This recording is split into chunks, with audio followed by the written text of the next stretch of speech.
আজ তোমাদের সাথে শেয়ার করছি তোমাদের ভাষা পাঠের দ্বিতীয় অধ্যায় শব্দ ও পদের যে হাতে কলমে প্রশ্ন রয়েছে তার উত্তর। এর আগে কিন্তু প্রথম পার্টটার প্রশ্ন উত্তর আমি শেয়ার করেছি, তোমরা কিন্তু চাইলে ডেসক্রিপশন বক্সে দেওয়া প্লেলিস্টের লিঙ্ক থেকে সেই ক্লাসটাও দেখে নিতে পারো। আর যারা আজকের ক্লাসটা শেষ অবধি দেখবে তারা কিন্তু জানতে পারবে এই পুরো প্রশ্ন উত্তরের পিডিএফটা তোমরা কিভাবে পাবে। তো চলো শুরু করা যাক। এক দাগ দিয়ে যেখানে বলেছে নিচের বাক্যগুলোর মধ্যে কোনটি কোন পদ চিহ্নিত করো। তো প্রথমটা রয়েছে রবীন্দ্রনাথ ঠাকুর গীতাঞ্জলি লিখেছেন। এখানে রবীন্দ্রনাথ ঠাকুর হচ্ছে সংজ্ঞাবাচক বিশেষ্য পদ, গীতাঞ্জলি সংজ্ঞাবাচক বিশেষ্য পদ, আর লিখেছেন হচ্ছে ক্রিয়াপদ। নেক্সট, তিনি আমাকে তার গল্পের বইগুলি দিলেন। এখানে তিনি সর্বনাম পদ, আমাকে সর্বনাম পদ, গল্প বিশেষ্য পদ, বই বিশেষ্য পদ, দিলেন ক্রিয়াপদ।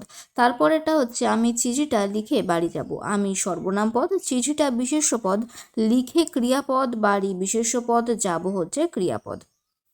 নেক্সট হচ্ছে ঘুম ভেঙেছে, ঘুম বিশেষ্য পদ আর ভেঙেছে হচ্ছে ক্রিয়াপদ। তারপরে রয়েছে তুমি তো বললে কথাটা, তুমি হচ্ছে সর্বনাম পদ, তো হচ্ছে অব্যয় পদ, বললে ক্রিয়াপদ, কথা বিশেষ্য পদ।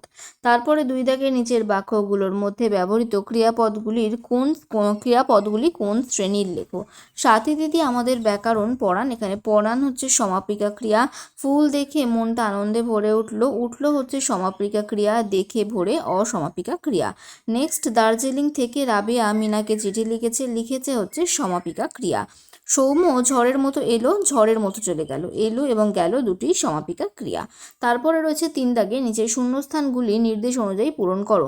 তো এখানে একটা অব্যয় দিয়ে আমাদের পূরণ করতে হবে। তো আমরা দিয়েছি কি, আরে কেমন আছিস। নেক্সট হচ্ছে ড্যাশ চলে যায়, আমাদের ক্রিয়া বিশেষণ দিয়ে পূরণ করতে হবে, যেমন শিগগিরই চলে আয়। সঞ্জয় আর ড্যাশ মিলে কাজটা করেছে। তো এখানে সর্বনাম আর বিশেষ্য আমাদেরকে দিতে হবে। তো তা সঞ্জয় আর তার বোন মিলে কাজটা করেছে।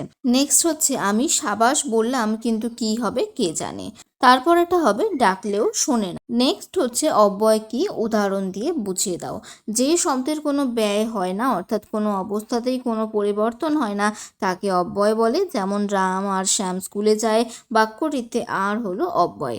নেক্সট প্রশ্নে যাওয়ার আগে তোমরা পিডিএফটা কীভাবে পাবে জেনে নাও। পিডিএফটা তোমরা মেল করতে পারো আমাকে স্ক্রিনে দেওয়া মেল আইডিতে, এবং স্ক্রিনে দেওয়া সাবজেক্ট তোমাদের লিখতে হবে কম্পোজ মেলে। তোমরা তোমাদের নামটা লিখে মেলটা পাঠিয়ে দিলে পিডিএফটা পেয়ে যাবে। এছাড়াও টেলিগ্রাম চ্যানেল থেকে তোমরা ডাইরেক্ট নিতে পারো। ক্লাসের পরে আমি সেখানে শেয়ার করে দেবো এই সেম সাবজেক্টের নামে। ডিসক্রিপশন বক্সে তোমরা পেয়ে যাবে টেলিগ্রাম চ্যানেলের লিঙ্ক। আর এই পিডিএফের পাসওয়ার্ড হবে 27। এবারে দেখো নেক্সট প্রশ্ন হচ্ছে ক্রিয়া কাকে বলে উদাহরণ সহ বোঝাও। যে শব্দে কাজ করা বোঝায় তাকে বলে ক্রিয়া। যেমন আমি খাই, বাক্যটিতে খাই শব্দে খাওয়া কাজটি বোঝাচ্ছে, তাই খাই শব্দ হচ্ছে ক্রিয়া। তাহলে এখানেই কিন্তু এই ছোট চ্যাপ্টারটা বা এই ছোট হাতে কলমে প্রশ্ন উত্তরের লেসনটা তোমাদের শেষ হলো। আশা করছি ক্লাসটা তোমাদের ভালো লাগলো। ক্লাসটা ভালো লাগলে কিন্তু অবশ্যই লাইক, কমেন্ট, শেয়ার আর সাবস্ক্রাইব করবে। তাহলে আজকে এখানেই শেষ করছি। Thank you.